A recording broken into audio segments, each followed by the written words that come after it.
እንዴት ናችሁ? ታዲያስ ዛሬ የካርል ዩንግን ስለ ስሜት ተጋሪን ወይም ስለ ኢምፓቲ እናያለን። አንድ ሌክቸሩን ተርጉሜ ያቀረብኩላችሁ እኔ ዮናታን ዳዊት አሰፋ ሲሆን መልካም ቆይታ እላለሁ።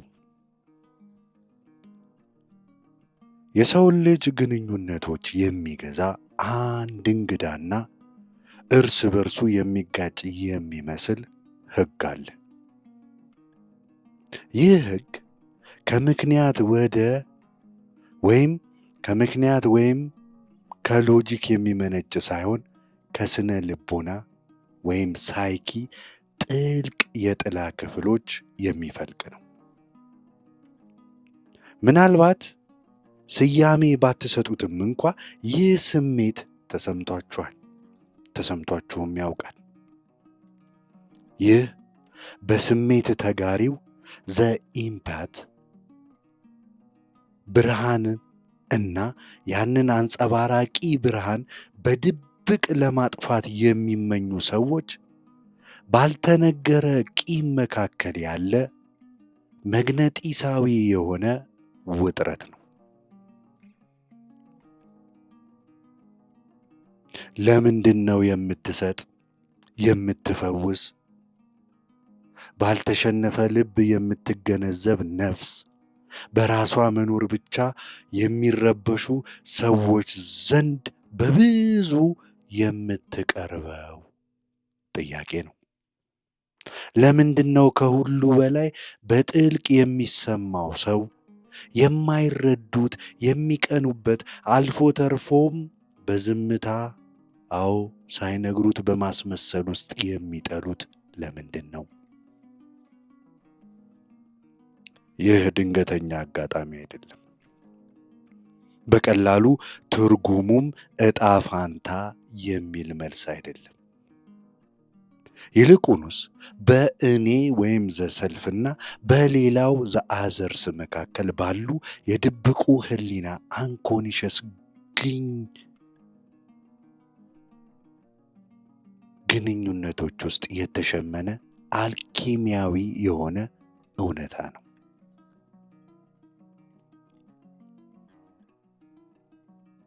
ስሜት ተጋሪው ኢምፓቲ የባህሪ መገለጫ ብቻም አይደለም።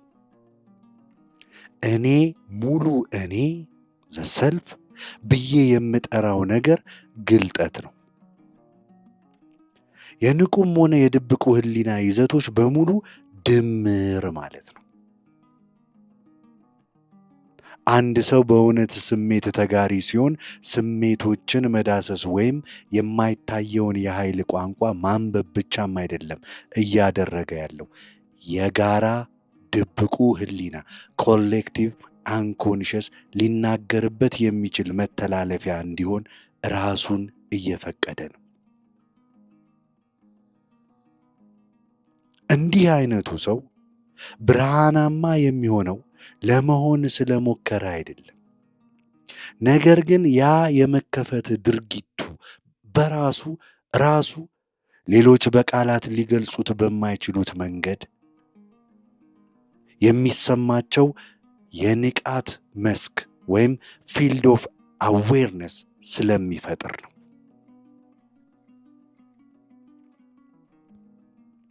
ሆኖም ለእንዲህ አይነት ብርሃን የሚከፈል ዋጋ አለ።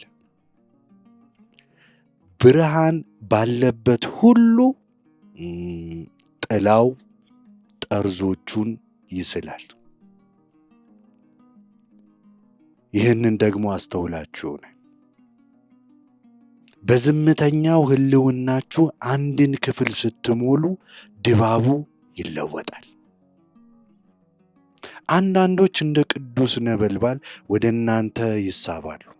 ሌሎች በተቃራኒው በስውር መበሳጨት ወይም በድብቅ ንቀት ምላሽ ይሰጣሉ። ፈገግ ሊሉላችሁ ይችላሉ፣ ነገር ግን ኃይላቸው ይኮማተራል። በውጫዊ መልኩ ሊያደንቋችሁ ይችላሉ፣ በጥልቅ ውስጣቸው ግን ቂምን ያረግዛል። ይህ ድብቅ ጠላትነት ምንድን ነው ለምንድነው ዝም ብሎ መኖራችሁ ብቻ እነርሱ በቅጡ ያልተረዱትን አለመመቸት የሚቀሰቅስባቸው? መልሱ ያለው በጥላ ቀዳሚ ቅርጽ ወይም አርኪታይፕ ያልነው ውስጥ ነው። እያንዳንዱ ሰው ጥላን ይይዛል። ያ በውስጣችን ለማየት ወይም ለመቀበል የምንቃወማቸውን ነገሮች በሙሉ የያዘ የጨለማ ማጠራቀሚያ ነው። አንድ ሰው ከስሜት ተጋሪ ጋር ሲገናኝ የሚጋፈጠው የብርሃኑን ሙቀት ብቻም ሳይሆን አሁን ካለበት ማንነትና ሊሆን ከሚመኘው ማንነት መካከል ያለውን የማይመች ንጽጽርም ጭምር ነው። ይህ የስሜት ተጋሪው ብርሃን ያ የእውነታዊነት ወይም አውተንቲሲቲ፣ ያ ተፈጥሯዊ ግልጽነት የሌላውን ሰው ድብቅ ቁስሎች፣ የቀበራቸውን ያልሻሩ ገጽታዎች ያጋልጣል። ቂም የሚነሳው ለዚህ ነው። ነገሩ እምብዛም ከእናንተ ማንነት ጋር የተያያዘም አይደለም። ይልቁንስ ለእነርሱ ስለምታንጸባርቁት ነገር ነው። በውስጣቸው ስለምትቀሰቅሱባቸው ነገር ነው። የእናንተ ህልውና ሁለቱንም እንደሚያሳይ መስታወት ሆኖ ያገለግላል። የሙላትን ናፍቆትና የታፈነውን የራሳቸውን ጨለማ ማፍራት። የሁለት ስብዕናዎች መገናኘት የሁለት ኬሚካላዊ ንጥረ ነገሮች ንክኪን ይመስላል ብዬ በተደጋጋሚ ተናግሬያለሁ። ማንኛውም አይነት ሪያክሽን ካለ ሁለቱም ይቀየራሉ። ስሜት ተጋሪው ሌሎችን የሚለውጠው በመኖሩ ብቻ ነው። ነገር ግን ለውጥ ጥላውን ለመጋፈጥ ገና ላልተዘጋጀ ሰው ሁል ጊዜ ተቀባይነት ደግሞ የለውም። የእናንተ ብርሃን እንደ ዝምተኛ ወቀሳ ሆኖ ይሰማቸዋል። በእናንተ ህልውና ውስጥ የማነስ ስሜት ይሰማቸዋል። የትንሽነት ስሜት ይሰማቸዋል። ይህ ግን እናንተ ስላሳነሳችኋቸው ሳይሆን የእናንተ እውነታዊነት ብርሃን እነርሱ ያጠለቁትን ሰው ሰራሽ የሆነ ጭንብል ስለሚያጋልጥባቸው ነው። ህሊናቸው እውነትሽን እየኖርሽ አይደለም ብሎ የሚያንሾካሽክ ያህል ነው። እነርሱም ከማዳመጥ ይልቅ ያንን አለመመቸትና እናንተ ላይ ያንን አለመመቸት ደግሞ ምክንያታዊ አድርገው በእናንተ ያሳብባሉ፣ ያላክኩባችኋል። ገና ሊሆኑት ያልቻሉትን ነገር በመሆናችሁ ያቄሙባችኋል።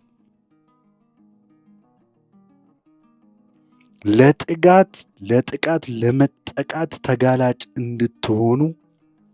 እንደምትሆኑ ግን እናንተ ንቁባቸው።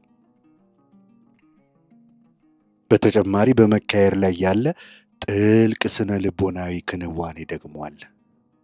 እጅግ አስገራሚም አደገኛም የሆነ ስሜት ተጋሪው አብዛኛውን ጊዜ የቆሰለው ፈዋሽ wounded healer ቀዳሚ ቅርጽ ነው። ይህንን ያህል በጥልቅ ሊሰማችሁ የቻለው ሕይወት ስለተሳሳታችሁ ሳይሆን ህመምን ስላወቃችሁት ነው። ምናልባትም የማይታዩ ጠባሳዎችን በሚተው መልኩ ማለት ነው። የእናንተ ብርሃን የዋህነት ወይም ናይቭ አይደለም። በራሳችሁ ጨለማ ውስጥ ባደረጋችሁት ረጅም ጉዞ የተወለደ ታላቅ ብርሃን ነው። ለሌሎች ይህንን በድብቅ ሕሊናቸው ይረዱታል። የመከራን የለውጥንና ዳግም መታደስን ዕውቀት ቁልፉን እንደያዛችሁ ይሰማቸዋል። ሆኖም ከእናንተ ለመማር ከመፈለግ ይልቅ ብዙዎች ኃይላችሁን ለመምጠጥ ወይም እንዲያውም ለማደብዘዝ ይሞክራሉ። እነሆ ተቃርኖ ወይም ፓራዶክስ ይሄ ነው። ስጦታችሁ፣ ችሎታችሁ ራሱ ለጥቃት ያጋልጣችኋል። የፀሐይን ምስል እስቲ ያስቡ። ሕይወትን፣ ሙቀትን፣ ግልጽነትን ፀሐይ ትሰጠናለች። ነገር ግን ሁሉም ሰው ፀሐይን በደስታ አይቀበልም። ለአንዳንዶች እጅግ የበራች እጅግ ገላጭ ናት። ጥላዎችን ይናፍቃሉ። ምክንያቱም ጥላዎች እውነትን ይደብቃሉ። በተመሳሳይ መልኩ የስሜት ተጋሪ ኃይል ለመታየት ዝግጁ ላልሆኑ ሰዎች እንደ ወረራ ሆኖ ሊሰማቸው ጭምር ይችላል።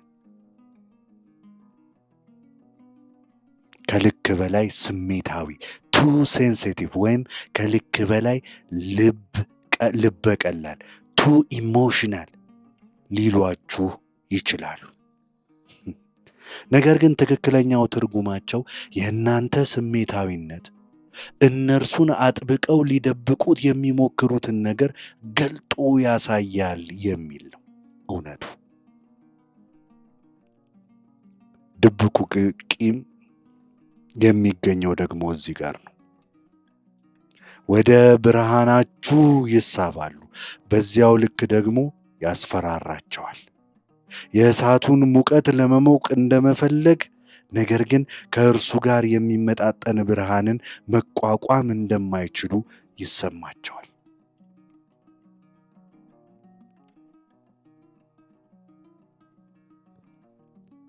በሕልሞች ላይ በምሠራው ሥራ ይህንን ግኝት ወይም ዳይናሚክ የሚገልጹ ምልክቶች በተደጋጋሚ አጋጥመውኛል። ሕልም የደመቀ ልጅን ምስል ሊያቀርብ ይችላል፣ በንጽህናና በእውነት የሚያበራ ፍጡር። ነገር ግን ከእርሱ ጎን ብዙውን ጊዜ ጥላው ወይም የጥላው አካል ሻዶ ፊገር ይኖራል።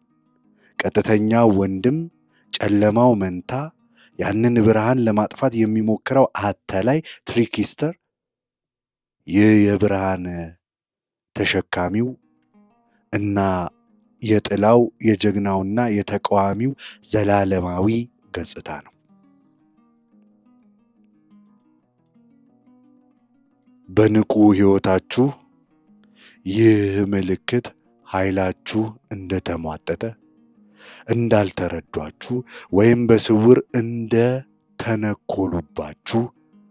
በሚሰማችሁ የግንኙነት አይነቶች ውስጥ ሊገለጥ ልታገኙት ትችላላችሁ። ይህ ስህተት ስለሆናችሁ ወይም ጉድለት ስላላችሁ አይደለም፣ ነገር ግን የዚያ የደመቀ ቀዳሚ ቅርጽ ሕያው መገለጫ ስለሆናችሁ ነው። እና እንዲህ አይነት ብርሃን ባለበት ቦታ ላይ ሁሉ ጥላው ሊጋፈጠው ይነሳል። እዚህ ጋር እኔ ይህንን እንድታጤኑ ተጋብዛችኋለሁ። አንዳንድ ሰዎች በደግነታችሁ ምክንያት ባልተገለጸ ሁኔታ እንዴት እንደሚበሳጩ አስተውላችኋቸው ታውቃላችሁ? ልክ የእናንተን ቸርነት በእነርሱ ላይ እንደተፈረደ ፍርድ አድርገው የሚተረጉሙት ያህል ሆኖ ተሰምቷችሁ ያውቃል? ይህ ማላከክ ወይም ፕሮጀክሽን ነው። በራሳቸው ውስጥ ሊቀበሉት ያልቻሉትን ነገር በእናንተ ውስጥ ያዩታል። ምናልባት በጥልቅ የመሰማት በእውነት የመገናኘት ያለ ማስመሰል ጋሻ የመኖር የራሳቸውን አለመቻል ይጠሉ ይሆናል። እናም የራሳቸውን አለመመቸት ከመጋፈጥ ይልቅ ወደ ውጪ ያላክኩታል። እናንተ ልክ የሌላችሁ፣ ልክ የለሾች፣ ልክ በላይ ከልክ በላይ የምትጥሩ፣ ከልክ በላይ በጥልቀት የሚሰማችሁ ትሆናላችሁ። እውነታው ግን እነርሱ እናንተን እየገፉ አይደለም። ለነፍሳቸው ለያዛችሁት መስታወት ጀርባውን እየሰጡት ነው። ጀርባቸውን እየሰጡት ነው። እንደ ስሜት ተጋሪ መኖር በብርሃንና በጥላ መካከል በተሳለ ቢላዋ ጠርዝ ላይ እንደ መሄድ ነው። ስሜታዊነታችሁ ጥንካሬያችሁም ተጋላጭነታችሁም ነው። ስሜታዊነታችሁ ጥንካሬያችሁም ተጋላጭነታችሁም ነው። ያልተነገረውን እንድታዩ ከተራው ሕይወት ወለል በታች የሚፈሱትን የማይታዩ የስሜት ሞገዶችን እንድትዳስሱ ይፈቅዱላችኋል። ነገር ግን ተቃውሞ እንደሚያጋጥማችሁም ያሳያል። ሰዎች ለሙቀታችሁ ይወዷችኋል። ነገር ግን አንዳንዶች ለአንጸባራቂነታችሁ ያቄሙባችኋል። ይህ የእናንተ ጥፋት አይደለም። ድብቁ ሕሊና ከሚያነቃው ኃይል ጋር ሲጋፈጥ የሚሰጠው ምላሽ ነው። ዋናው ነገር ሌሎችን ለማስደሰት ብርሃናችሁን ማደብዘዝ ሳይሆን በመካሄድ ላይ ያለውን አልኬሚ በጥልቀት መረዳት መቻላችሁ ነው። መንቃታችሁ፣ ማወቃችሁ ነው። ነቅቼብሃለሁ ማለታችሁ ነው። በሆነ ሰው ዓይን ውስጥ ቂምን ስታዩ ይህ በእናንተ ላይ የተሰጠ ፍርድ ሳይሆን የራሳቸው ውስጣዊ ግጭት ምልክት መሆኑን እወቁ። ምናልባት የሚያስገርማችሁን ነገር ልንገራችሁ። ብርሃናችሁ ላይ አብዝተው ቂም የሚይዙት ሰዎች አብዛኛውን ጊዜ በድብቅ የሚናፍቁት እነዚሁ ሰዎች ናቸው። ወደ እናንተ የሚሳቡት ያጡትን የራሳቸውን ክፍል ስለምታስታውሷቸው ነው። በውስጣቸው የእውነታዊነት፣ የነፃነት፣ የስሜትን ጥልቀት ናፍቆት ትቀሰቅሱባቸዋላችሁ። ነገር ግን የራሳቸውን ቁስል ስለሚፈሩ ያንን ናፍቆት ወደ ንዴት፣ ቅናት ወይም ጠላትነት ይለውጡታል።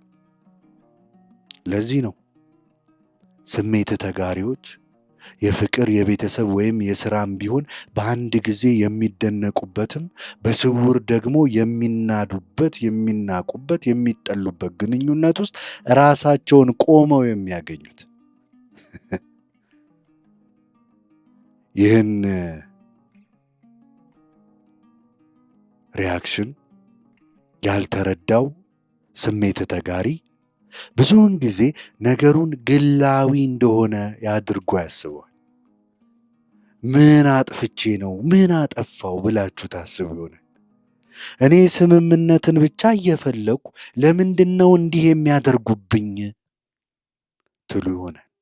ነገር ግን ይህ ስላደረጋችሁት ነገር የተከፈለ አይደለም፣ ስላላችሁት ማንነት ነው፣ ስላላችሁ ማንነት ነው።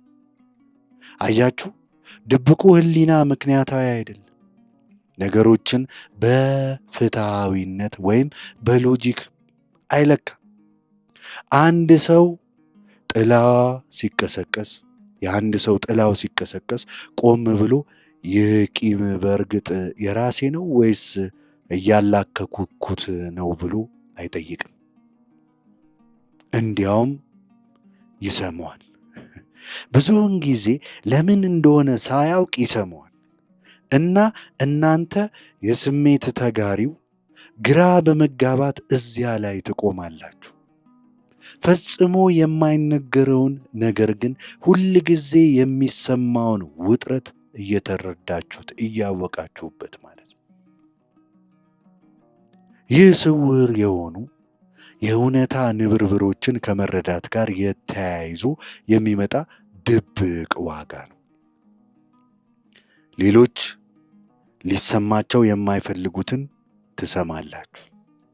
ያልተነገረውን ጠላትነት፣ ጸጥተኛውን ፍርድ፣ ግማሽ ፈገግታዎችንና የተሸፋፈኑ አስተያየቶችን ትቀበላላችሁ።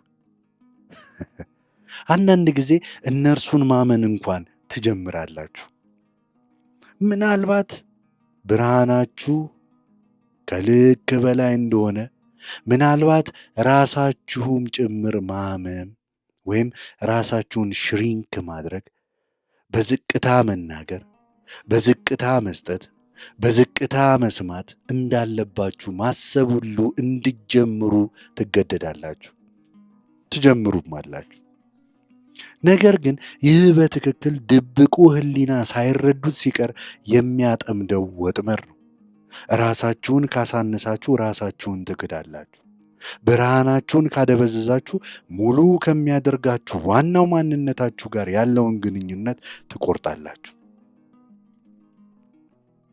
ስሜት ተጋሪዎች ለምን በድብቅ የያዙትን ብርሃን የሚጠሉ ሰዎችን እንደሚስቡ በጥልቀት እንመልከት። በአናሊቲካል ሳይኮሎጂ ግንኙነቶች አብዛኛውን ጊዜ ድብቁ ሕሊና እጅግ ከባድ የሆኑ ድራማዎቹን የሚጫወትበት መድረኮች ናቸው። ሁለት ሰዎች ሲገናኙ የሚገናኙት ንቁ ማንነታቸው ኮንሽስ ሰልቭስ ብቻም አይደለም። ድብቁ ሕሊናቸው፣ ቀዳሚ ቅርጾቻቸው፣ ስውር የሆኑ ውስብስብ ኮምፕሌክስ ስሜቶቻቸው ሁሉም በጋራ አብረው መደነስ ይጀምራሉ። ስሜት ተጋሪው ብዙውን ጊዜ አኒማ ወይም አኒሙስ የተባለውን ቀዳሚ ቅርጽን ይይዛል። ይህ የስሜትን ጥልቀት፣ ውስጠ አዋቂነት፣ ኢንቲዩሽንና ነፍስ ዳይሜንሽንስ ሶልፉልነስን የሚወክለው ውስጣዊ የሴትነት ወይም የወንድነት መርህ ነው። አኒማና አኒመስ። አንድ ሰው ይህንን ቀዳሚ ቅርጽ ከራሱ ውጪ በስሜት ተጋሪው ግለሰብ መልክ ሲያገኘው እንደ የጠፋ የነፍስ ክፍል ስለሚሰማው ወደ እርሱ ይሳባል። ሆኖም ያንን ክፍል በራሱ ውስጥ ነቅፎ ከነበረ በዚያው ልክ በደመነፍስ የሚመጣ ንዴትም ጭምር ይሰማዋል። ልክ የእናንተ ህልውና ቆልፈው ያስቀመጡትን የራሳቸውን ክፍል እንዲጋፈጡ የሚገዳደራቸው ያህል ይሆናል። ሁሉም ሰው ደግሞ ለዚህ ግጭት ዝግጁ አይደለም። መመርመርም የሚገባው ሌላ ሪያክሽን አለ። እሱም የመስተዋት ቀዳሚ ቅርጽ ነው። ማርቲር። ብዙ ስሜት ተጋሪዎች አብዛኛውን ጊዜ ሳያውቁ ሌሎች ጥሩ ስሜት እንዲሰማቸው ሲሉ የመከራ ተቀባይ ሚናን ይጫወታሉ። ይህ ተጎጂ መሆን ስለምትፈልጉ ሳይሆን ምናልባት ከልጅነታችሁ ጀምሮ ፍቅር የሚገኘው በመስዋዕትነት እንደሆነ ስለተነገራችሁ፣ ስለተቀረጸባችሁ ነው። ስላመናችሁትም ያደጋችሁት ምናልባት ስሜታዊነታችሁ ስጦታም ሸክምም በነበረበት አካባቢ ሊሆን ጭምር ይችላል። በመጨነቃችሁ እየተመሰገናችሁ፣ ነገር ግን ከልክ በላይ ስለተሰማችሁ እየተተቻችሁ ይሆናል። ከጊዜ በኋላ ከራሳችሁ ይልቅ የሌሎችን ስሜት ማስቀደም ተማራችሁ። እየጎዳችሁም ቢሆን መስጠትን፣ ህመምን በዝምታ መዋጥን ተማራችሁት። ይህ ድብቁ ህሊና የሚያውቀው ንድፍ ወይም ፓተርንን ይፈጥራል። ለሌሎች ሰዎች ማላከኪያ፣ ለመልካሙም ለክፉም ዕቃ ትሆኑላቸዋላችሁ። ለሙቀታችሁ ያደንቋችኋል፣ ነገር ግን ጥላዎቻቸውንም በእናንተ ላይ ያራግፉባችኋል። ብርሃናችሁን ይጠሉታል፣ ምክንያቱም የራሳቸውን ጨለማ ያስታውሳቸዋልና። ሆኖም ያንን ጨለማ እንድታስታግሱላቸው በእናንተ ላይ ደግሞ ይደገፋሉ።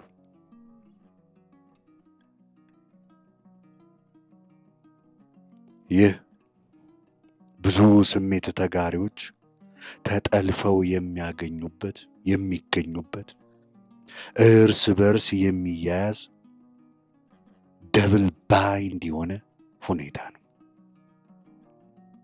በጨለማ ክፍል ውስጥ ሻማ ይዛችሁ የምትገኙበትን ህልም እስቲ አስቡ። በዙሪያችሁ ምስሎች አሉ። አንዳንዶቹ ለሙቀት ወደ እናንተ እጃቸውን ሲዘረጉ፣ ሌሎች ደግሞ ነበልባላችሁን ለማጥፋት ኡፍ ኡፍ በማለት ይሞክራሉ። ይህ ህልም ብቻ አይደለም፣ የህይወት ጉዟችሁ ምልክት ነው። ሻማው የእናንተ ስሜት ተጋሪነት፣ ውስጣዊ የሆነ ብርሃናችሁ፣ ገጽታ ባሻገር የማየት ችሎታችሁ ነው። ምስሎቹ የምታገኟቸው ሰዎች ናቸው። አንዳንዶቹ ብርሃናችሁን እንደ ተስፋ አድርገው የሚቀበሉ፣ ሌሎች ደግሞ እንደ ስጋት አድርገው የሚያዩት እና እናንተ ህልም አላሚው ያንን ነበልባል ትጠብቁት እንደሆነ ወይም በሌሎች ቂም ክብደት ስር እንዲርገበገብ እንዲጠፋ ትፈቅዱለት እንደሆነ መወሰን አለባችሁ።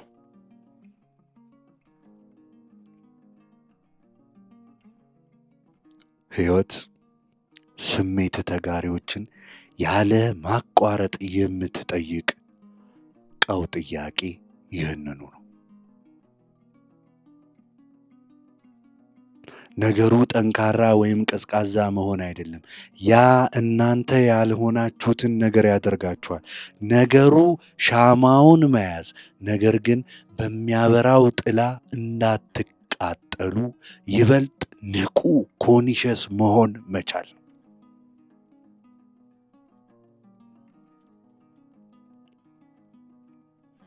ልትረዱት የሚገባው የምትጋፈጡት ቂም ግላዊ ፐርሰናል አለመሆኑን ነው። ቀዳሚ ቅርጻዊ አርኪታይፓል ነው። ለዘመናት በኖረ ሁለንተናዊ ንድፍ ውስጥ የሚገኝ ነው። ታሪክን፣ አፈታሪክን፣ ሃይማኖትን እስቲ ቆም ብላችሁ ተመልከቱ። ብርሃን አምጪዎች ሁል ጊዜ ያልተረዷቸው፣ የሚቀኑባቸው፣ እንዲያውም ስደት ጭምር የሚደርሱባቸው ናቸው። ለሰው ልጆች እሳትን ከአማልክት የሰረቀው ፕሮሜቴዎስ በግሪክ አፈ ታሪክ ውስጥ ለስጦታው ሲል ማለቂያ የሌለው ቅጣትን ተቀብሏል። ርኅራኄንና እውነትን ተላብሶ የነበረው ክርስቶስ ብርሃኑን ልባቸው ሊሸከም በማይችሉ ሰዎች ተሰቅሏል። ነቢዩ፣ ፈዋሹ፣ ባለራእዩና የመሳሰሉ ሁል ጊዜም ተቀባይነትና ውድቀት መካከል ባለ ጠርዝ ላይ ቆመዋል። የእናንተም ሕይወት እንዲህ አይነት ድራማዊ ክብደት ላይ ላይኖረው ይችላል። መርሁ ግን አንድ ነው። ብርሃንን ስትላበሱ ጨለማን ትገልጣላችሁ። ሁሉም ሰው ደግሞ ያንን መገለጥ በደስታ አይቀበለው። ይህንን የምነግራችሁ ላስፈራራችሁ ሳይሆን ላነቃችሁ ነው። ይህ ግኝት፣ ይህንን ሪያክሽን የተረዳ ስሜት ተጋሪ ነገሮችን በግል መውሰዱን ያቆማል። ቂምን እንደ መንገድ ምልክት ማየት ትጀምራላችሁ። የእናንተ መገኘት አንድን ስሜት እንደነካ፣ በሌላው ሰው ድብቅ ሕሊና ውስጥ የሆነ ነገር እንደቀሰቀሰ የሚያሳይ ምልክት በእኔ ላይ ምን ችግር አለ ብሎ መጠየቅን ትታችሁ ይልቁንስ ይህ ስለ እነርሱና ስለ እኔ ምን እያሳየኝ ነው ብላችሁ ትጠይቃላችሁ። ምክንያቱም አዎን እንደ ስሜት ተጋሪም ቢሆን የራሳችሁን ጥላ ትይዛላችሁ። አንዳንድ ጊዜ ስሜታችሁ የበላይነት ሊሰማችሁ ይችላል። በስሜታችሁ ውስጥ የበላይነት ሊሰማችሁ ይችላል። የመሰማት ችሎታችሁ ከሌሎች ይልቅ ንጹሕ ወይም ጠቢብ እንዳደረጋችሁ ከዚህ ፈተና ተጠበቁ። ስውር ነው፣ ነገር ግን ሌሎች የሚረዱትና የሚያቄሙበት ድብቅ ትዕቢት ሊፈጥርም ይችላል። ቁልፉ ደግሞ ትህትና ነው። ብርሃናችሁን እንደ ጦር መሳሪያ ወይም እንደ መታወቂያ ሳይሆን የማንነታችሁ ተፈጥሯዊ መገለጫ አድርጎ መያዝ፣ መንከባከብ ነው። አሁን ወደ ውስጥ እንመለስ። ለምንድን ነው እናንተ እንደ ስሜት ተጋሪ እነዚህን ፈታኝ ግንኙነቶች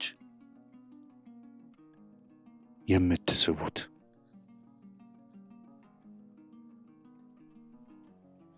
ነገሩ ስላላችሁት ማንነት ብቻም አይደለም፣ ስለምታምኑበት ነገር ጭምር ነው። በጥልቅ ብዙ ስሜት ተጋሪዎች ሌሎችን መጠገን እንዳለባቸው፣ የዓለምን ቁስሎች የመፈወስ ኃላፊነት እንዳለባቸው የሚገልጽ ድብቅ እምነትን በውስጣቸው ይይዛሉ።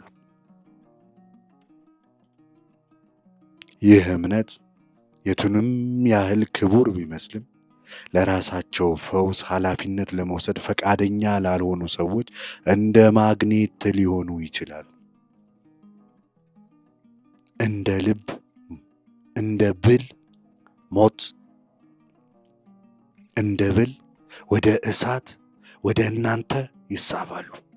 ሸክማቸውን እንደምትሸከሙ፣ ሕመማቸውን እንደምትወስዱና በምላሹ ምንም እንደማትጠይቁ ይሰማቸዋል። ግን ይህ እውነተኛ ስሜት ተጋሪነት አይደለም። ይህ ራስን ማጥፋት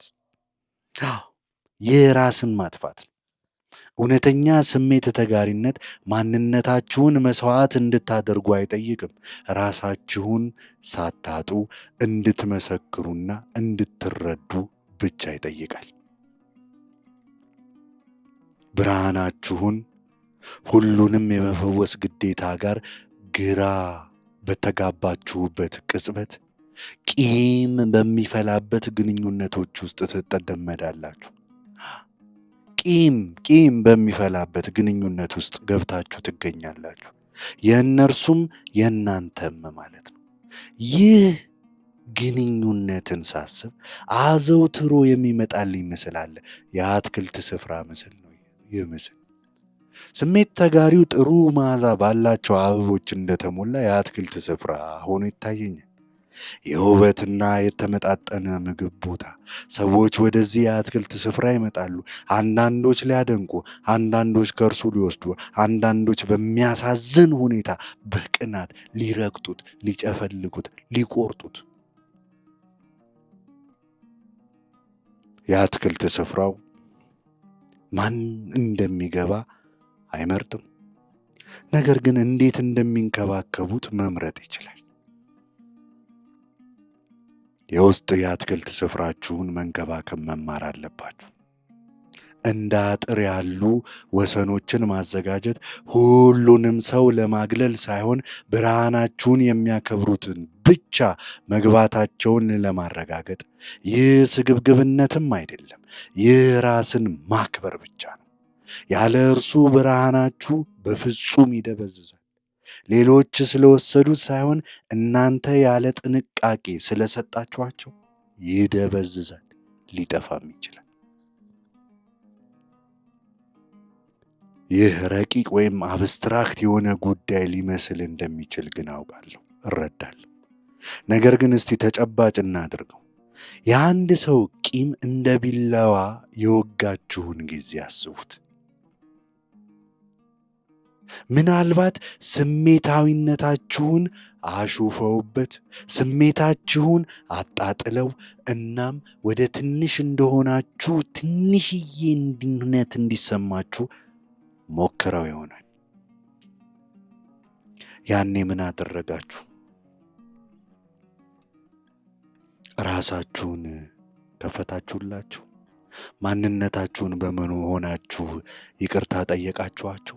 ወይስ የእነርሱ ምላሽ በእውነቱ ስለ እናንተ እንዳልሆነ እያወቃችሁ በጸጥታ ግን በጽናት በእግራችሁ በፊት ለፊታቸው ቆማችሁ? ይህ ነው ታላቁ ጥያቄ። ይህ የስሜት ተጋሪው ፈተናው ነው።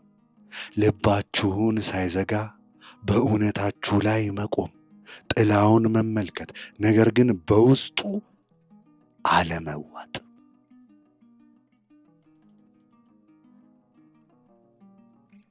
የሌሎች ጥላ የእናንተ ጠላት አይደለም። ነገር ግን መሸከም የእናንተ ኃላፊነትም አይደለም። የእናንተ ሚና ሁሉንም ሰው ምቾት እንዲሰማው ማድረግም አይደለም። ብርሃናችሁ አንድን ሰው የሚረብሽ ከሆነ ያ የእነርሱ ሊሄዱበት የሚገባው መንገድ ነው። የእናንተን አያገባችሁም። እፎይታ እንዲሰማችሁ ብላችሁ ራሳችሁን ለማደብዘዝ እዚህ አልመጣችሁም። እንደውም የእናንተ ህልውና ራሱ ምናልባትም እነርሱ እንዲነቁ የሚያስፈልጋቸው ቀዝቃዛ ካታሊስት ሊሆን ይችላል። ውጤቱን መቼም ላታዩት ትችላላችሁ። ድብቁ ህሊና በምስጢራዊ መንገዶች ይሰራል። ብዙውን ጊዜ ለውጦቹን ለመግለጥ ዓመታትን ወይም 10 ዓመታትን ይወስዳል። ብርሃናችሁ አንድን ሰው እንዴት እንደለወጠው መቼም ላታውቁት ትችላላችሁ። ነገር ግን እንደሚያደርግ መኑ። ከስሜት ተጋሪ ህይወት ጋር አብሮ የሚሄድ ጥልቅ ብቸኝነት አለ። መታየት ሆኖም አለመረዳት ለብርሃናችሁ መወደድ፣ ነገር ግን ለሰብአዊነታችሁ አለመወደድ። ይህ የብቸኝነት ስሜት ነው። ሰዎች በሙቀታችሁ ውስጥ ደህንነት ስለሚሰማቸው ህልውናችሁን ይፈልጉ ይሆናል። ሆኖም ጠባቂውን ማን ይጠብቀዋል፣ ፈዋሹን ማን ይፈውሰዋል ብለው እምብዛም አይጠይቁም። እናንተ በክፍት ልባችሁ የሚወስዱትንና የሚጠጡት ምንጭ ማለቂያ የሌለው እንዳልሆነ ፈጽሞ በማያውቁ ሰዎች ተከባችሁ ራሳችሁን ልታገኙት ትችላላችሁ። እና በዝምታ ጊዜያት ለምንድነው ይህን ያህል የደከመኝ? ለምንድነው ውስጤ ሁል ጊዜ ወደ መገናኘት የማይመራው ብላችሁ ትገረሙ ትጨነቁም ይሆናል። ይህም ስለምናገረው ድብቅ ቂም መገለጫ ነው። ብርሃናችሁን የሚጠሉት አብዛኛውን ጊዜ ሳያውቁት ሊወስዱት ይሞክራሉ። ያላችሁን ነገር እነርሱ ከያዙ ሙሉ እንደሚሆኑ በማመን ማለት ነው። ነገር ግን ሙላት ሊዋስ አይቻልም። በውስጥ ብቻ ሊገኝ ይችላል። የብርሃናችሁን የሚጠሉ ሰዎች ስነ ልቦና እኔ የጥላው ምኞት ወይም ሻዶ አይዲያል በሚለው ነገር አብዛኛውን ጊዜ ይሰቃያል። ይህ ሊሆኑት የሚመኙትን ነገር ግን የካዱትን በውስጥ የያዘ ስሜት ነው። ደግ፣ ሩሩ፣ ነፃ እያለ የሚቀጥል። እናንተ በዚያ እውነታዊነት ውስጥ ስትኖሩ ሲያዩ የጥላ ምኞታቸው ይነሳሳል። እናም አስተምረኝ ከማለት ይልቅ እንዴት ደፈርክ ይሏል። አዎ አሳውቀኝ ከማለት እንዴት ደፈርክ ብለው ይጠይቃሉ። እንግዳ የሆነ የቅናት አይነት ነው። እነርሱ በፍርሃት ግድግዳዎች ጀርባ ሲኖሩ፣ እናንተ ከነሙሉ ጉድለታችሁ ጭምብል ሳታደርጉ ለመኖር በመድፈራችሁ የሚሰማ መራራ ግንዛቤ ነው። ለዚህ ነው ስሜት ተጋሪው ብዙውን ጊዜ የስውር ስሜታዊ ጨዋታዎች፣ የተሸፋፈኑ አሉታዊ አስተያየቶች፣ መንፈስን የሚጎዳ አይነት ውድቀት ኢላማ የሚሆነው። ነገር ግን እነዚህ ምላሾች በእውነቱ ስለ እናንተ እንዳልሆኑ ማስታወስ አለባችሁ። በሌላው ውስጥ ስለሚካሄደው ጦርነት ነው። ገና ሊጋፈጡት ፈቃደኛ ስላልሆኑት ጦርነት። ግን ለምን እኔ? ለምንድነው ሁል ጊዜ እንደዚህ አይነት ግንኙነቶችን እኔ የምስባቸው ብላችሁ ትጠይቁ ይሆናል። መልሱ ቀላልም ጥልቅም ነው። ምክንያቱም ብርሃናችሁ ገለልተኛ አይደለም፣ መግነጢሳዊ ነው። የሌሎች ድብቅ ሕሊና በሆነ ጥንታዊ ደረጃ የጠፋባቸውን ቁልፍ እንደያዛችሁ ይገነዘቡታል። አንዳንዶች በአመስጋኝነት፣ ሌሎች በተራበ ስሜት፣ እናም ሌሎች ደግሞ በጠላትነት ወደ እናንተ ይመጣሉ። ነገር ግን ሁሉም ምላሽ እየሰጡ ያሉት ለአንድ ኃይል ነው፣ ከነሙሉ እኔ ዘሰልፍ ከሕያው የሙላት ቀዳሚ ቅርጽ ጋር ላላችሁ ግንኙነት ማለት ነው። ለዚህ ነው ስሜት ተጋሪ መሆን እንደ አንድ አይነት ስነ ልቦናዊ አልኬሚስት ሳይኮሎጂካል አልኬሚስት መኖር ነው የምለው። የሌሎችን ጥሬ ኃይሎች ፍርሃታቸውን፣ ንዴታቸውንና ሐዘናቸውን ያለማቋረጥ ወደሚቻልና ወደሚፈውስ ነገር ትለውጣላችሁ። ወደሚፈወስ ነገር ትለውጣላችሁ። ነገር ግን አልኬሚ ሳያውቁት ሲተገበር አደገኛ ነው። ንቁ ካልሆናችሁ ያላችሁን ያልሆነውን ትወስዳላችሁ። ጥላዎቻቸውን ከማንነታችሁ ጋር ታደበላልቁታላችሁ። ችግሩ እናንተ እንደሆናችሁ፣ ስሜታዊነታችሁ ከስጦታ ይልቅ እርግማን እንደሆነ ማሰብ ጭምር ትጀምራላችሁ። ለአንድ አፍታ የመስታወቱን ምስል እንድታስቡ እዚህ ጋር እፈልጋለሁ። ለሌሎች እንደ መስታወት ናችሁ። ውበታቸውን ብቻ ሳይሆን ድብቁን ቁስላቸውን የምታንጸባርቁ። አንዳንዶች ለዚህ ላንጸባረቃችሁላቸው ያመሰግኗችኋል፣ ላሳያችኋቸው ቁስሎች። ሌሎች ግን በጣም በጣም ይጠሏችኋል። ነገር ግን መስታወቱ ለሚያንጸባርቀው ምስል ኃላፊነት የለበትም። ይህ ስሜት ተጋሪ ሊማረው ከሚገባቸው ከባዱ ትምህርቶች ውስጥ አንዱ ነው። ሌሎች በእናንተ ላይ የሚያላክኩትን ነገር በባለቤትነት መውሰድ አትችሉም። ብርሃናችሁን ሲጠሉ ይህ የሆነው ብርሃናችሁ እነርሱ ሊጋፈጡት ያልተዘጋጁትን ነገር ስለገለጠ ነው። ይህ የእናንተ ሸክም አይደለም። የእናንተ ተግባር በቀላሉ ጥርት ብሎ መቆየት፣ እውነተኛ መሆን፣ ውስጣዊ መስታወታችሁን ማጥራት ነው። በርህራሄ ነገር ግን ያለማዛባት እንዲያንጸባርቅ። ህልሞች ይህንን ግንኙነት በምልክታዊ መልክ ያሳያሉ። ህልም አላሚው በጨለማ ጫካ ውስጥ ፋኖስ ይዞ ሲሄድ ራሱን ሊያይ ጭምር ይችላል። ከጥላዎች ውስጥ ምስሎች ብቅ ሲሉ፣ አንዳንዶቹ ወደ ብርሃን ሲደርሱ፣ ሌሎቹ ደግሞ ሊያጠፉት ሲሞክሩ ያያል። ፋኖሱ የህልም አላሚው የራሱ ንቃት ኮንሽስነስ ነው። ድብቁ ህሊናን የሚያበራው ተሰባሪው የግንዛቤ ነበልባል። እነዚያ የጥላ ምስሎች በትክክል ትርጉሙ ጠላቶች አይደሉም፣ ያልተዋሃዱ አንኢንቴግሬትድ የሙሉ እኔ ገጽታዎች ናቸው። በንቁ ህይወት እነዚህ ገጽታዎች አብዛኛውን ጊዜ በሌሎች ላይ ይላከካሉ። አንድ ሰው ብርሃናችሁን ሲጠላ በእውነቱ ከራሱ ውስጣዊ ጨለማ ጋር እየታገለ እና በዚያች ቅጽበት እናንተ ብትፈልጉም ባትፈልጉም ስጋትም አስተማሪም ትሆናላችሁ፣ ፈለጋችሁትም አልፈለጋችሁትም። በተለይ በጥልቅ ለሚሰማቸው ለቂም ምላሽ ለመስጠት ራሳቸውን የማሳነስ እና ፈተና አለባቸው። ብርሃኔ ከቀነሰ፣ ግልጽነቴ ከቀነሰ ምናልባት አይፈሩኝም ብላችሁ ታስባላችሁ። ነገር ግን ይህ የማንነታችሁ ክህደት ይሆናል። ራስን መካድ ይሆናል። ብርሃናችሁ ጦር መሳሪያ አይደለም፣ ነገር ግን የሚደበቅም ነገር አይደለም።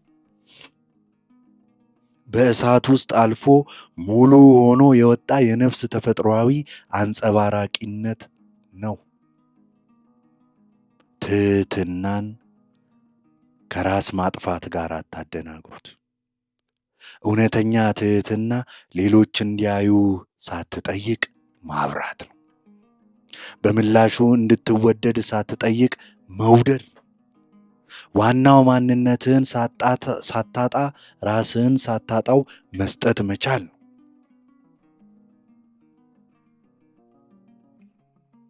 የስሜት ተጋሪው መንገድ ቀላል አይደለም። ምክንያቱም በተቃራኒዎች ውጥረት ውስጥ እንድትኖሩ ይጠይቃል።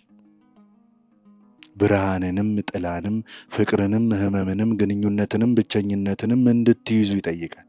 ነገር ግን ጥልቅ ትርጉም ያለውም መንገድ ነው በራሴ ሥራ በጥልቅ የሚሰማቸው ሰዎች አብዛኛውን ጊዜ ወደ ግለ ሙላት ኢንዲቪጁዌሽን ግለ ሙላት የምለው ሥራ የተጠሩ መሆናቸውን አይቻለሁ። ይህ ሁሉንም የስነ ልቦና ክፍሎች በማዋሃድ ሙሉ የመሆን ሂደት ነው። ስሜት ተጋሪዎች ለዚህ ጉዞ በተለይ የተመቹ ናቸው። ምክንያቱም የስሜትንና የውስጥ አዋቂነትን ሞገዶች መቆጣጠር አስቀድመው ተምረዋልና ነው። ሆኖም ግለ ሙላት ወይም ኢንዲቪጁዌሽን ወሰኖችን እንድታበጁ ያላችሁን ማንነት ያለ ይቅርታ የመኖር መብታችሁን እንድትጠብቁም ይጠይቃል። ይህንን ካላደረጋችሁ በአንድ ጊዜ እየተወደዳችሁም እየተጠላችሁም ባዶ እስክትሆኑ ጊዜ ድረስ ያለማቋረጥ እየሰጣችሁ በዚያ ውደት ውስጥ ተጠልፋችሁ ትቀራላችሁ። በአፈ ታሪኮችና ታሪኮች ውስጥ የፈዋሹን ቀዳሚ ቅርጽ አስቡት። ፈዋሹ እምብዛም በሕመም ያልተነካ ሰው አይደለም። ይልቁንስ ፈዋሹ የቆሰለና ያንን ቁስል ወደ ጥበብ መለወጥ የቻለ ነው።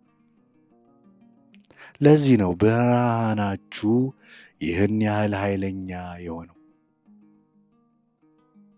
ከመከራ ደም ከፈሰሰባችሁ ካለቀሳችሁበትና ከታገሳችሁበት ቦታዎች የተፈጠረ ታላቅ ብርሃን ነው። ነገር ግን ሌሎች ጉዞውን አያዩትም። ውጤቱን፣ ፍንጣቂውን፣ ግሎውን፣ መድመቁን ብቻ ነው የሚያዩት። ውጤቱን ነው የሚያዩት እና አንዳንድ ጊዜ ያ ፍንጣቂ ያልሻረውን የራሳቸውን ቁስል ይነካባቸዋል።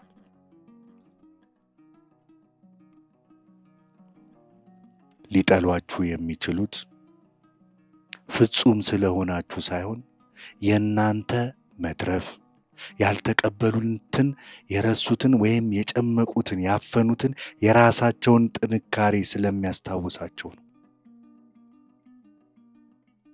እኔ አሁንም በጨለማ ውስጥ ተይዤ ሳለ አንተ እንዴት ልታበራ ቻልክ የሚሉ ያህል ይሆናሉ። ይህ እናንተ ልትጠግኑም የምትችሉት ነገር አይደለም።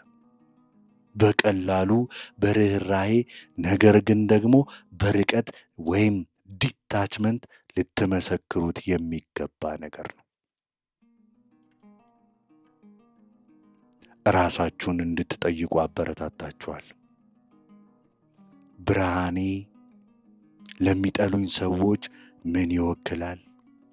በውስጣቸው የትኛውን ቀዳሚ ቅርጽ ነው የማነቃቃባቸው?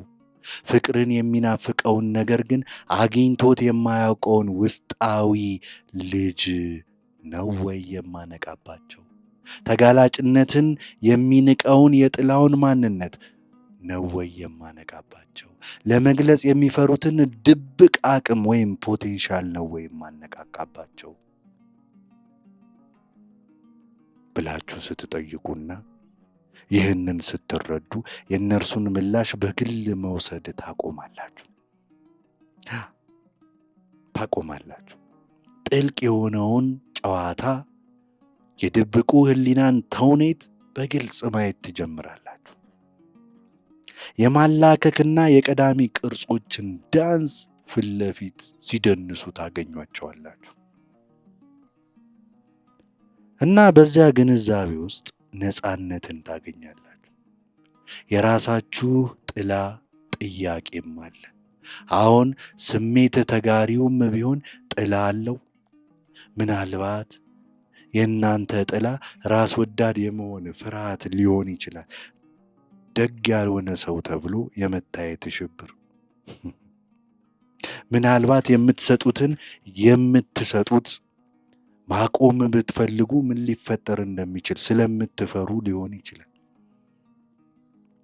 ሁል ጊዜ የሚረዳ ይቅር የሚል የሚተጣጠፍ ካልሆናችሁ አሁንም ይወዳችኋል ወይ ነው ጥያቄው።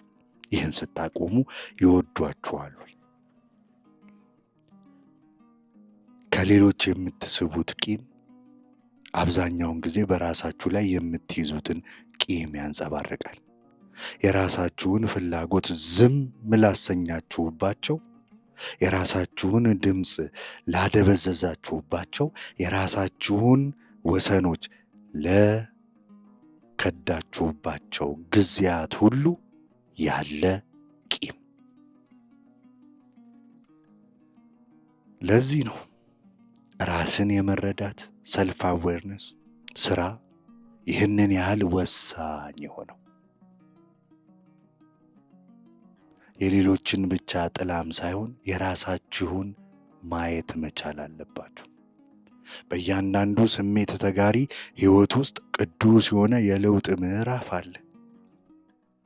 ብርሃናችሁ በግዴለሽነት የሚባክን ሳይሆን በጥንቃቄ እንደሚጎለብት ነበልባል የሚኮተኮት መሆኑን የምትገነዘቡበት ቅጽበት ወደ እናንተ እጁን የዘረጋ ሁሉ የውስጣችሁን ማንነት የማግኘት መብት እንደሌለው በግልጽ ማየት መረዳት ትጀምራላችሁ።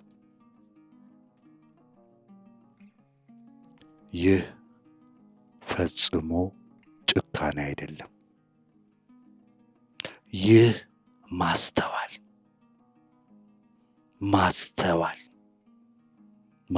ነው።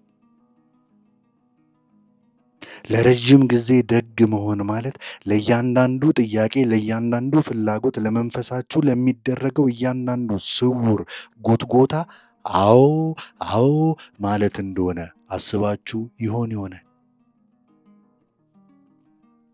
ነገር ግን በዚህ መንገድ ስትኖሩ ባዶ የሆነ ዕቃ ትሆናላችሁ። ባዶ የሆነ ዕቃ ሳትቀበሉ እየሰጣችሁ፣ ሳትሞላላችሁ እያበራችሁ፣ ሳይሞላላችሁም እያበራችሁ ባዶ ዕቃ ትሆናላችሁ። ብርሃናችሁን በድብቁ የሚጠሉት እስክትደበዝዙ ድረስ በደስታ ከእናንተ ያንን ብርሃናችሁን ይወስዳሉ። ክፉ ስለሆኑ ግን አይደለም፣ የራሳቸውን ውስጣዊ እሳት እንዴት መመገብ እንዳለባቸው ስለማያውቁ ነው።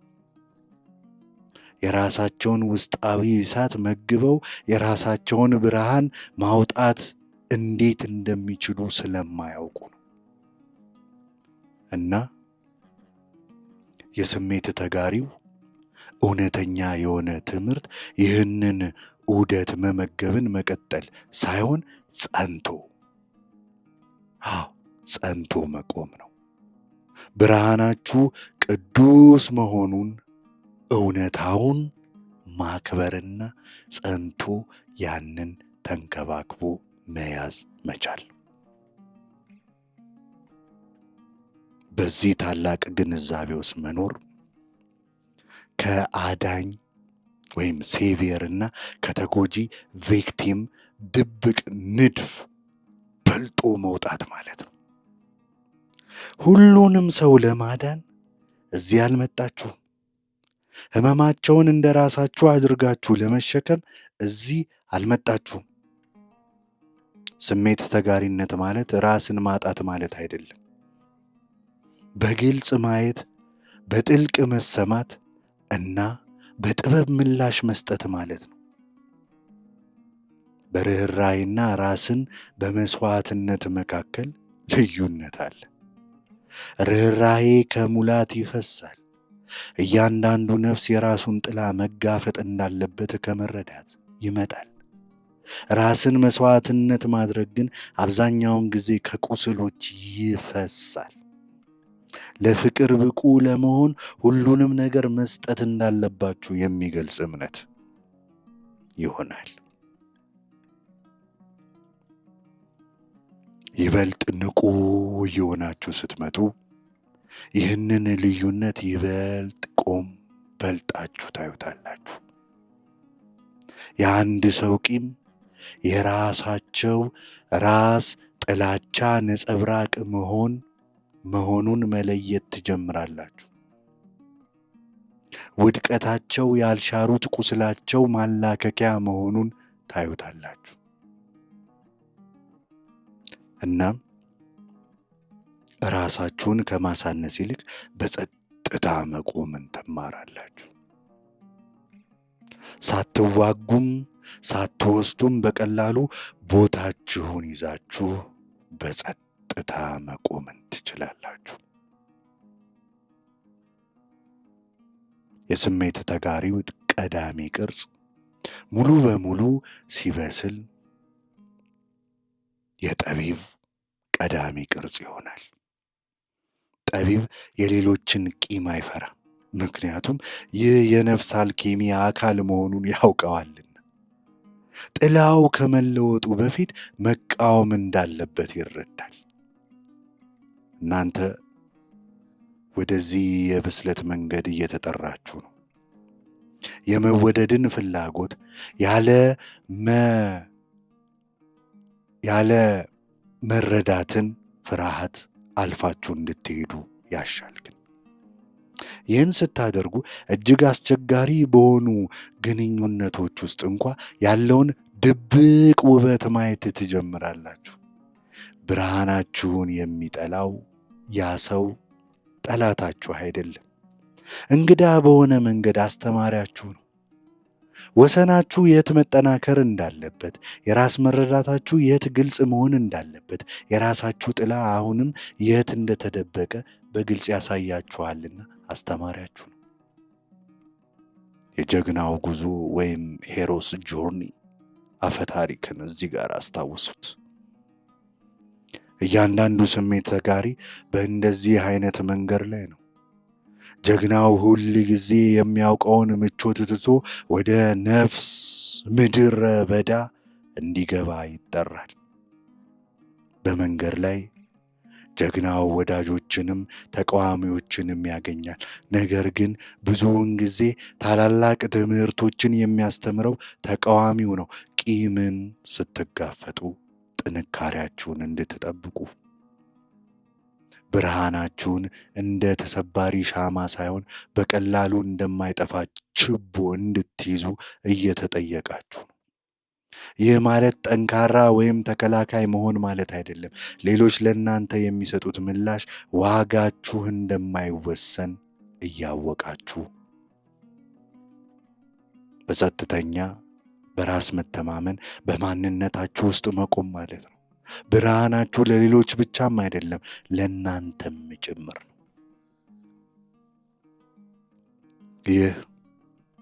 ይህን አስባችሁት ታውቃላችሁ ወይ ነው ጥያቄው። ብዙ ጊዜ ስሜት ተጋሪዎች ወደ ውጭ ይመለከታሉ፣ ኃይላቸውን በሌላ ሰው ላይ ያፈሳሉ። ነገር ግን ያንን ሙቀት ወደ ውስጥ እምብዛውም አይመልሱትም። ነፍሳችሁ የራሳችሁን ትኩረት ትናፍቃለች። በዝምታ ተቀምጣችሁ የራሳችሁ ልብ እንዲናገር የምትፈቅዱባቸውን ጊዜያት ትናፍቃላችሁ። የራሳችሁን ህልሞች፣ የራሳችሁን ፍላጎቶች፣ የራሳችሁን ፍርሃቶች የምታከብሩበትን ማለት ነው። ምክንያቱም ልክ ሌሎች ጥላ እንዳላቸው እናንተም ጥለዋላችሁ እና በጥላችሁ ውስጥ ሀብቶች አሉ። ድብቅ ኃይላችሁ፣ ያልጠየቃችሁት ፍላጎታችሁ፣ እውነተኛ ድምፃችሁ እዛ ውስጥ አለ። እነዚህን የራሳችሁን ክፍሎች ማዋሃድ ስትጀምሩ በሌሎች ቂም የመነካት መጠናችሁ ይቀንሳል። ነገሩን እንዳለ ትመለከቱታላችሁ። የራሳቸው ግንኙነት የለሽነት ምልክት መሆኑን እናም የመጠገን ወይም ራሳችሁን የማስረዳት ፍላጎት አይሰማችሁ። ብዙ ስሜት ተጋሪዎችን የሚጎበኝ ህልም አለ። ቃል በቃል ባይሆንም በምልክታዊነት። በዚህ ህልም የብርሃን ዕቃ ተሸክማችኋል። ምናልባት ፋኖስ፣ ምናልባት በእጆቻችሁ መካከል የተያዘ ነበልባል። በጨለማ አዳራሽ ውስጥ ስትሄዱ ምስሎች ወደ እናንተ ይመጣሉ። አንዳንዶች በአክብሮት፣ ሌሎች በንዴት፣ አንዳንዶች ነበልባላችሁን ሊያጠፉት ይሞክራሉ። ሌሎች ደግሞ ለራሳቸው ሊወስዱት ይሞክራሉ፣ ሊነጥቋችሁ። ይህ ሕልም ስለ እነርሱ አይደለም። ይህ ሕልም ስለ እናንተ ነው። መሄዳችሁን ትቀጥላላችሁ ሆይ ነው ጥያቄው። የፍርድና ያለመረዳዳት ንፋስ በሚነፍስበት ጊዜ እንኳን ቢሆን ያንን ብርሃናችሁን ትጠብቁታላችሁ ሆይ ነው ጥያቄው። ሁሉም ሰው እንደማይረዳችሁ እያወቃችሁ ለማብራት ትደፍራላችሁ ሆይ ነው ጥያቄው። ይህ የሕይወታችሁ ታላቅ ሕልም ነው። እያንዳንዱ ቅጥሚያ በዚያ አዳራሽ ውስጥ ያለ ሌላ ምስል ነው። የጽናታችሁ ሌላ ፈተና። የቂምን ስሜት ሲሰማችሁ ቆም ብሉና ብላችሁ ተንፍሱ። ራሳችሁን ጠይቁ። የእኔ መሸከም ያለብኝ ምንድን ነው? መሸከም የሌለብኝስ ያልሆነው ነገር ምንድን ነው ብላችሁ ጠይቁ።